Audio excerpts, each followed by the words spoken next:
नमस्कार, साधना न्यूज के इस खास कार्यक्रम में आपका स्वागत है। मैं हूं आपके साथ ऋषभ राय। बता दें कि उत्तर प्रदेश में दल बदल की राजनीति के साथ ही बीजेपी ने भी विधानसभा प्रत्याशियों की पहली सूची जारी कर दी है। बीजेपी ने 107 उम्मीदवारों की सूची जारी की है। इसमें सबसे चौंकाने वाला नाम मुख्यमंत्री योगी आदित्यनाथ का रहा है, क्योंकि वे गोरखपुर शहर से उम्मीदवार होंगे। पहले उनका नाम अयोध्या से तय माना जा रहा था। डिप्टी सीएम केशव प्रसाद मौर्य सिराथू से उम्मीदवार होंगे और 107 सीटों में 44 में ओबीसी, 19 में एससी और 10 महिलाओं को उम्मीदवार बनाया गया है। समाजवादी पार्टी ने भी चुनाव के लिए प्रत्याशियों के नामों की घोषणा की है। सपा ने गठबंधन के प्रत्याशियों की पहली सूची जारी की। इसमें 29 विधानसभा सीटों के लिए प्रत्याशियों के नामों का ऐलान किया गया है। इसमें 9 सीटों पर सपा और 20 सीटों पर रालोद यानी आरएलडी प्रत्याशी चुनाव लड़ेंगे। वहीं बीएसपी सुप्रीमो मायावती ने भी अपने जन्मदिन पर पहले चरण के लिए 53 उम्मीदवारों की लिस्ट जारी की। बाकी 5 सीटें जल्द जारी कर दी जाएंगी। चुनाव की कमान सतीश मिश्रा और आनंद को दी गई है। कांग्रेस ने उत्तर प्रदेश में होने वाले चुनावों को लेकर सबसे पहले अपने प्रत्याशियों की सूची जारी की थी। चुनावी मैदान में उतरने का ऐलान किया था। इस सूची में शामिल कई ऐसे नाम सामने आए हैं जो पिछले दिनों चर्चित रहे हैं। लड़की हूं, लड़ सकती हूं के स्लोगन के साथ आगे बढ़ रही कांग्रेस ने उम्मीदवार की घोषणा में इसी बात का संदेश दिया है।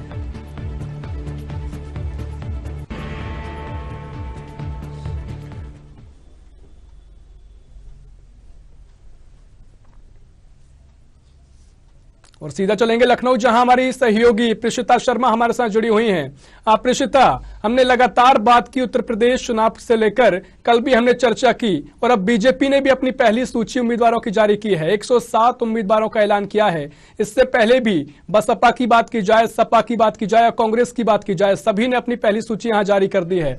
फिलहाल बात करेंगे बीजेपी ने जो 107 उम्मीदवारों की सूची जारी की है, क्या कुछ आपको अपडेट मिली है? पूरी दर्शकों को पूरी जानकारी।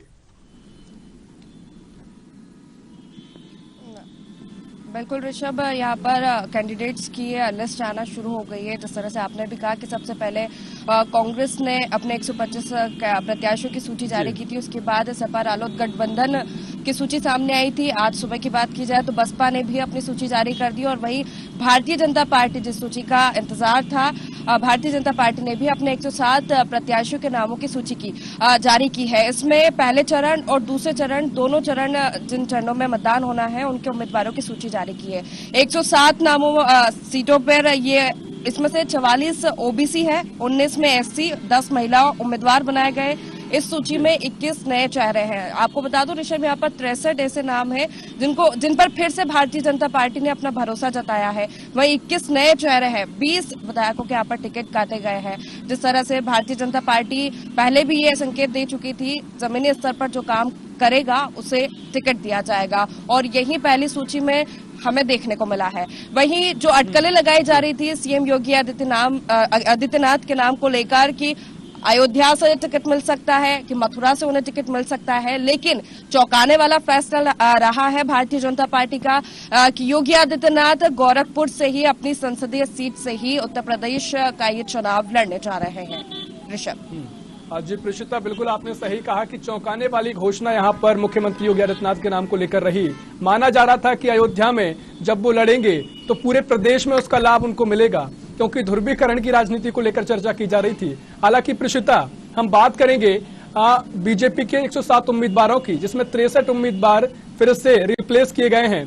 साथ ही जो बाकी उम्मीदवार हैं उनको नया लाए गए हैं। तो ऐसे में चर्चा अगर की जाए तो ये सामने आता है कि बीजेपी हर बार जब भी चुनाव होते हैं अपने उम्मीदवारों को बदलती है, बदलाव में भरोसा रखती है, लेकिन इस बार वो देखा नहीं गया, कम ही उम्मीदवार बदले गए हैं। बिल्कुल, ये पहली सूची जारी हुई है भारतीय जनता पार्टी की। 107 नाम है, अभी तो और नाम आना बाकी हो सकता है और बदलाव देखने को मिले, लेकिन 107 जो उम्मीदवारों की बात की जाए तो 63 रिपीट हुआ है। और जिस तरह से 20 लोगों के जो टिकट काटे गए, मैं आपको बता दूं, अमरोहा विधायक संगीता चौहान का नाम उसमें शामिल है। मेरठ की सिवाल खास से जितेंद्र सतवाई का नाम शामिल है। मेरठ कैंट से सत्य प्रकाश अग्रवाल का नाम शामिल है। खैरागढ़ से महेश गोयल, एतमादपुर से राम प्रताप सिंह, आगरा ग्रामीण से हेमलता दिवाकर। वहीं आगरा ग्रामीण से टिकट मिला है बेबी रानी मौर्य को, जो उत्तराखंड की राज्यपाल भी रह चुकी है। नया नाम है, नया चेहरा है। भारतीय जनता पार्टी ने बेबी रानी मौर्य पर भरोसा जताया है।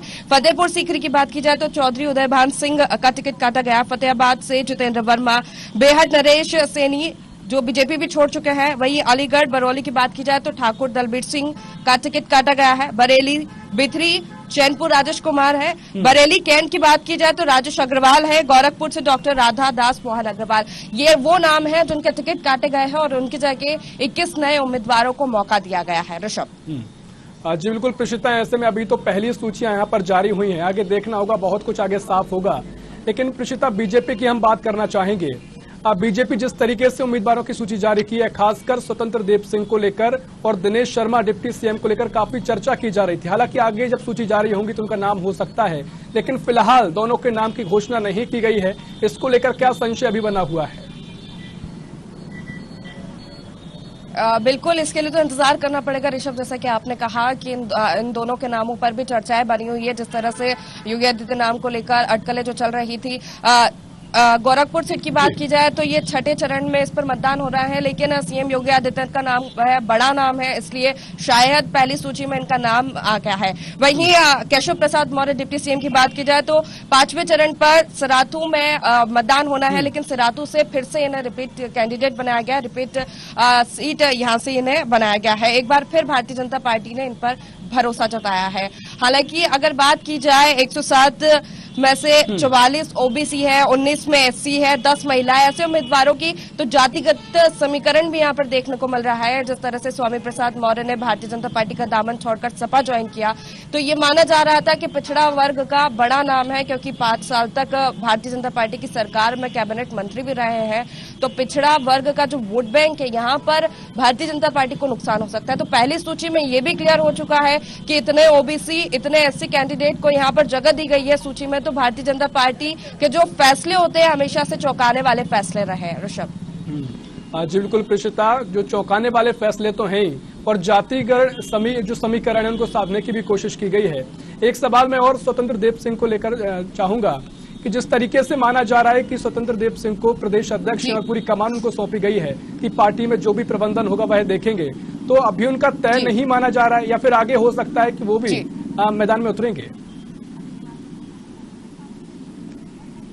बिल्कुल, ये बिल्कुल कह पाना अभी असंभव नहीं है कि मैदान में उतरेंगे। शीर्ष नेतृत्व उन पे भरोसा जताता है या नहीं जताता है, ये तो अभी और जो सूचियां आएगी उसमें स्पष्ट हो पाएगा। अभी कुछ भी कहना मुश्किल है ऋषभ। जिस तरह से हम पहली सूची की बात की जाए तो 13 जनवरी को राष्ट्रीय अध्यक्ष जेपी नड्डा की अध्यक्षता में बैठक हुई थी दिल्ली में, और नामों पर, उम्मीदवारों पर सबसे पहले लखनऊ में नामों पर चर्चा की गई सीएम योगी आदित्यनाथ की मौजूदगी में। उसके बाद वही लिस्ट दिल्ली गई, फिर दिल्ली से नाम फाइनल हुए हैं, जो सूची यहां से पहुंची थी। और ये भी माना जा रहा है कि कई नाम ऐसे हैं जिसमें केंद्र के शीर्ष नेतृत्व की सहमति से वो नाम फाइनल हुए हैं। जातिगत समीकरण को और समझने की कोशिश करेंगे। हमारे साथ हमारे यूपी हेड रविंद्र तिवारी भी जुड़ेंगे, उनसे भी जान लेते हैं कि जिस तरह से योगी आदित्यनाथ का नाम चौंकाने वाला रहा है आज के फैसले में, गोरखपुर से एक बार फिर उन्हें टिकट दे दिया गया है। रविंद्र जी, जिस तरह से अब भारतीय जनता पार्टी की सुबह सूची जारी हुई, 107 नाम इसमें देखे गए, लेकिन चौंकाने वाला नाम योगी आदित्यनाथ का ही रहा है, कैसे देखते हैं आप? देखिए, उत्तर प्रदेश के मुख्यमंत्री योगी आदित्यनाथ गोरखपुर से चुनाव लड़ रहे हैं। ये कोई खबर नहीं, एक संदेश है, संदेश जा रहा है कि जो भाजपा है उनको अपना गढ़ कमजोर दिखाई दे रहा था। पूर्वांचल का जो गढ़ है उनका, तो कहीं ना कहीं योगी आदित्यनाथ का गढ़ रहा है। और ये वही गोरखपुर है जहां से कभी योगी आदित्यनाथ भारतीय जनता पार्टी के प्रत्याशी के खिलाफ चुनाव में उतरे थे और उन्होंने भारतीय जनता पार्टी के प्रत्याशी को हराया था। अब खुद भारतीय जनता पार्टी के लिए ही वोट मांगने के लिए जा रहे हैं, तो कहीं ना कहीं ये इनके लिए सुरक्षित सीट मानी जाएगी। इससे कहीं ना कहीं लाभ इनको ये भी मिलेगा कि यहाँ इनको बहुत ज्यादा समय नहीं देना रहेगा, ताकि जो प्रदेश की 403 विधानसभा हैं वहाँ भी जो अपने ये दौरे हैं सुचारू रूप से चालू कर पाएंगे। जी, गोरखपुर से एक बार फिर योगी आदित्यनाथ को टिकट दे देना, क्या भारतीय जनता पार्टी रिस्क नहीं लेना चाहती? जिस तरह से ये भी चर्चाएं चल रही थी कि अयोध्या से भी टिकट मिल सकता है या फिर मथुरा से भी योगी आदित्यनाथ को टिकट मिल सकता है। देखिए, हाल के दिनों में कहीं ना कहीं पूर्वांचल में बीजेपी थोड़ा कमजोर दिखाई दे रही थी, इसीलिए योगी आदित्यनाथ पे भरोसा जताया गया है, उनका गढ़ रहा है। हालांकि वहां पर जो वर्तमान विधायक हैं राधा मोहन दास अग्रवाल जी, वो काफी समय से योगी आदित्यनाथ से नाराज चल रहे थे। अब चूंकि गोरखपुर से अब योगी आदित्यनाथ का टिकट फाइनल हुआ है, तो राधा मोहन दास अग्रवाल के टिकट पे अब संशय है कि वो उनको कहां से टिकट दिया जाएगा या वो चुनाव लड़ेंगे भी या नहीं लड़ेंगे, लेकिन अब कहीं ना कहीं पूर्वांचल का जो गढ़ है जिसको मजबूत करना चाहती है भारतीय जनता पार्टी, वो योगी आदित्यनाथ के आने से मजबूत होगा। जी, 107 नामों की बात की जाए तो 63 ऐसे नाम हैं जिन पर एक बार फिर भारतीय जनता पार्टी ने भरोसा जताया है। 21 नए चेहरे हैं जिन पर दाव यहां पर भारतीय जनता पार्टी ने खेला है। वहीं 44 नाम ओबीसी है, 19 एससी है, 10 महिलाएं उम्मीदवार है। ऐसे अगर जातिगत समीकरण देखा जाए तो इस पहली सूची में जातिगत तौर पर भी यहां पर लोगों को साधने की कोशिश भारतीय जनता पार्टी ने की है। देखिए, उत्तर प्रदेश की जो राजनीति है जाति आधार पे ही निर्धारित होती है। सभी पार्टियां, चाहे हम बहुजन समाज पार्टी की बात करें, चाहे हम समाजवादी पार्टी की बात करें, जब सभी लोगों ने जाति समीकरण साधने की कोशिश किया है। और वहीं भारतीय जनता पार्टी ने भी, जो पश्चिमी उत्तर प्रदेश है, वहां के जितने भी प्रत्याशी हैं उनमें हर बिरादरी को लेके आगे बढ़ने के लिए प्रयास किया है। हम बात करें चाहे बाबू सिंह कुशवाहा, जो आपके बहुजन समाज पार्टी में एक कद्दावार नेता रहे, मंत्री रहे हैं, उनकी भी अटकलें लगाई जा रही हैं कि शायद वो भारतीय जनता पार्टी से जुड़ेंगे। और स्वामी प्रसाद मौर्य, जो कि समाजवादी पार्टी में चले गए हैं, उनके खिलाफ अपनी दावेदारी मजबूत करेंगे। तो कहीं ना कहीं ये जाति जो समीकरण है बैठाने में भारतीय जनता पार्टी कमजोर नहीं पड़ना चाहती है। जो समाजवादी पार्टी ने अपनी प्रत्याशी की सूची बनाई है, उसी आधार पे उन्होंने भी अपनी जो सूची बनाई है सभी जातियों, सभी बिरादरियों के नेताओं को साधने का प्रयास किया है। जी, स्वामी प्रसाद मौर्य का बीजेपी से चले जाना एक बड़ा झटका माना जा रहा था भारतीय जनता पार्टी को, क्योंकि एक बड़ा चेहरा पिछड़ा वर्ग का वो माने जाते हैं, कैबिनेट मंत्री भी रहे हैं। और अगर अब समाजवादी पार्टी में वो शामिल हुए हैं तो क्या इससे सपा को बल मिल रहा है? देखिए, स्वामी प्रसाद मौर्य जी का जो राजनीतिक कैरियर रहा है वो एक दल में रह के नहीं हो पाया है। 4 बार वो बहुजन समाज पार्टी में रहे, मंत्री पद उन्होंने ग्रहण किया। उसके बाद जब भारतीय जनता पार्टी आती है, सरकार आती है, तो उसमें भी उनको मंत्री पद मिलता है। जब अंतिम समय आता है, जब आचार संहिता लग जाती है, तब वो समाजवादी पार्टी की तरफ का रुख करते हैं। तो कहीं ना कहीं वो अपना निजी स्वार्थ हम कहें या निजी लाभ हो उनका, उस वजह से उन्होंने पार्टी बदल ली है। लेकिन कहीं से भी भारतीय जनता पार्टी को स्वामी प्रसाद मौर्य के जाने से नुकसान होता नहीं दिखाई दे रहा है। जिस तरह से दल बदल की राजनीति आचार संहिता के लगने के बाद से शुरू हो गई, जब से चुनाव की घोषणा की गई, स्वामी प्रसाद मौर्य के साथ ही कई और ऐसे विधायक है, दारा सिंह चौहान और कई बड़े नाम हैं जो भारतीय जनता पार्टी का दामन छोड़ चुके हैं। इसको लेकर क्या कहें? देखिए, अब ये चुनाव है, चुनाव में ये सब जाति, ये जो दल बदल होता है, इधर से उधर जाना है, उधर से इधर आना, ये तो अभी दौर की शुरुआत है। अभी 2-3 दिन में और भी कई चेहरे, कई नाम एक दल से दूसरे दल में जाते दिखाई देंगे। तो अभी तो बहुत कुछ देखना बाकी है और अभी तो शुरुआत हुई है। जी, जिस तरह से सभी दलों की लिस्ट आने के बाद भारतीय जनता पार्टी की लिस्ट सामने है। सबसे पहले कांग्रेस ने 125 नामों के साथ अपनी लिस्ट जारी की, जिसमें 50% महिलाओं को जो वादा प्रियंका गांधी ने किया था वो वादा उन्होंने पूरा किया और 50% महिलाओं की भागीदारी पहली सूची में देखने को मिली है। और अगर ऐसे कई नाम ऐसे सामने आए हैं जिस पर दाव कांग्रेस ने खेला। अगर उन्नाव की बात की जाए तो रेप पीड़िता की मां को उन्होंने वहां से टिकट दिया है। तो इस रणनीति पर कांग्रेस की क्या कहें? देखिए, कांग्रेस अपना अस्तित्व बचाने के प्रयास में है। कांग्रेस का उत्तर प्रदेश में लगभग अस्तित्व समाप्त हो गया है। अभी तक राहुल गांधी के कंधों के सहारे ही कांग्रेस आगे बढ़ती थी। अब की बार प्रियंका गांधी वाड्रा पे भरोसा जताया है कांग्रेस ने और सभी जो भी उसके कैंडिडेट हैं। तो लेकिन अभी जो देखने में आ रहा है, जो टिकट बंटवारा हुआ है, उसमें कहीं ना कहीं सहमति नजर नहीं आ रही है उनके प्रत्याशियों में। कई लोग ऐसे हैं जो नाराजगी भी जता चुके हैं। कई महिलाएं कैंडिडेट ऐसी हैं जो खुद अपने जो विधानसभा उनको दिया गया उससे संतुष्ट नहीं है। तो अभी आगे देखने वाली बात ये होगी कि सब कुछ कांग्रेस के मुताबिक हो पाता है कि नहीं हो पाता है, क्योंकि जो कुछ है अभी अनुभव की कमी दिखाई दे रही है। अभी बहुत कुछ अच्छा नहीं कहेंगे हम कांग्रेस के लिए।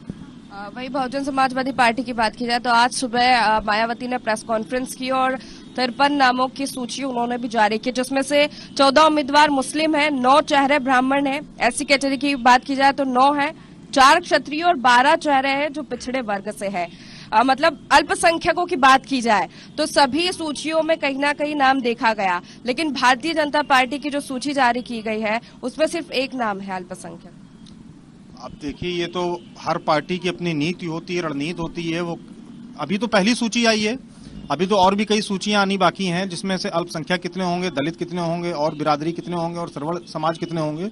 अभी तो ये कहना बहुत जल्दबाजी होगा। अभी तो सूचियां आनी है, सभी दलों की भी आनी है। अभी पहला और दूसरा जो चरण होना है उसी की सूची आई है। इसीलिए अभी ये कह देना कि अल्पसंख्यक लोगों को भारतीय जनता पार्टी ने कम महत्व दिया है, जल्दबाजी होगी। बहुत बहुत शुक्रिया रविंद्र जी हमारे साथ जुड़ने के लिए और तमाम चर्चा के लिए। अजय ऋषभ। जी बिल्कुल प्रीशिता, तमाम जो चर्चा की, एक बात तो इसमें समझ आई है कि जातिगत समीकरण साधने की यहाँ पर कोशिश की जा रही है। हालांकि जो भी आगे लिस्ट जारी होंगी, उम्मीदवारों की सूची जारी की जाएंगी, बहुत कुछ साफ होना भी बाकी है। सारी नजर हमारी उस पर रहेगी। लेकिन प्रीशिता, एक बड़ा सवाल जो मुझे लगा, जिस चर्चा आपने की यहाँ पर, उस चर्चा में एक बात निकलकर सामने आती है कि गोरखपुर से मुख्यमंत्री योगी आदित्यनाथ का नाम जारी करना, साथ ही स्वामी प्रसाद मौर्य जो भी पूर्वांचल में ही उनकी सीट होती है, वहीं से वो लड़ते हैं। तो ऐसे में क्या वाकई में बीजेपी को यह डर लगने लगा था कि गोरखपुर से कहीं ना कहीं सत्ता कुर्सी ना चली जाए? तो इसको लेकर भी मुख्यमंत्री योगी आदित्यनाथ ने दाव लगाया है। निश्चित तौर पर गोरखपुर से योगी आदित्यनाथ को फिर से टिकट देना, फिर से एक बार भरोसा जताना, जैसा कि हमने जो चर्चा की उसमें भी ये निकलकर सामने आया कि वहां पर उनका गढ़ रहा है हमेशा से। गोरखनाथ की वो भूमि उनकी कर्म भूमि रही है, संसदीय क्षेत्र है, तो वहां पर कम मेहनत लगेगी। लोगों का जो वोट बैंक है वो योगी आदित्यनाथ के साथ है। हालांकि भारतीय जनता पार्टी लगातार ये कहती आ रही है कि सिर्फ गोरखपुर ही नहीं, योगी आदित्यनाथ पूरे उत्तर प्रदेश से चुनाव लड़ रहे हैं और भारतीय जनता पार्टी यही दावा कर रही है कि पिछली बार जो सीटें आई थी उससे ज्यादा ही सीट इस बार के चुनावों में आएगी।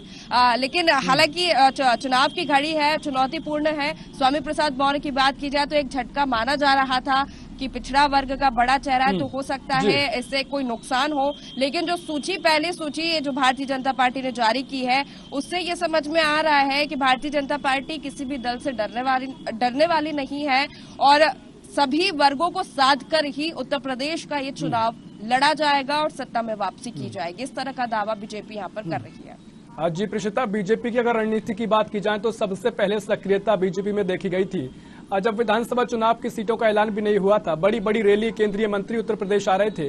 लेकिन प्रीशिता, मैं सपा की बात करना चाहूंगा कि 29 सीटों का ऐलान किया गया है, घोषणा की गई है। 20 सीटों पर आरएलडी यानी रालोद के जो प्रत्याशियों की घोषणा की गई है।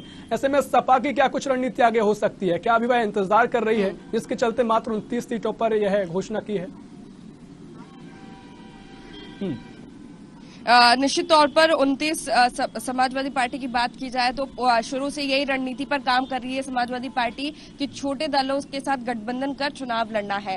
तो निश्चित तौर पर अगर गठबंधन किया जा रहा है दलों से तो सीट भी देनी पड़ेगी। तो पहली जो सूची 29 नामों की आई समाजवादी पार्टी की, वो सपा और रालोद के गठबंधन की आई है। उम्मीदवारों की सूची में 10 सपा के कैंडिडेट है और आरएलडी के 9 कैंडिडेट और 19 कैंडिडेट उसमें शामिल है। तो आगे जो रणनीति है वो इसी रणनीति पर काम करेगी समाजवादी पार्टी। गठबंधन की राजनीति वो कर रही है और इसी गठबंधन के साथ भारतीय जनता पार्टी को चुनौती देने जा रही है। तो गठबंधन की राजनीति है। हालांकि इसके क्या परिणाम समाजवादी पार्टी को मिलते हैं वो तो आने वाला समय ही बताएगा। ऋषभ जी बिल्कुल प्रीशिता, सही कहा आपने कि आगे जो भी होगा, क्योंकि अभी पहली सूची यहाँ पर जारी हुई है, आगे बहुत कुछ देखना भी शेष है। लेकिन सबकी नजरें जो रहेंगी सपा को लेकर जरूर रहेंगी। जरूर देखना होगा कि सपा किस तरीके से अपनी रणनीति तैयार करती है और किस तरीके से जातिगत वोटों का जो कहीं ना कहीं ध्रुवीकरण की राजनीति है उसमें क्या कुछ आगे साफ हो पाता है। फिलहाल प्रीशिता, आप अपडेट पर ध्यान देते रहिए।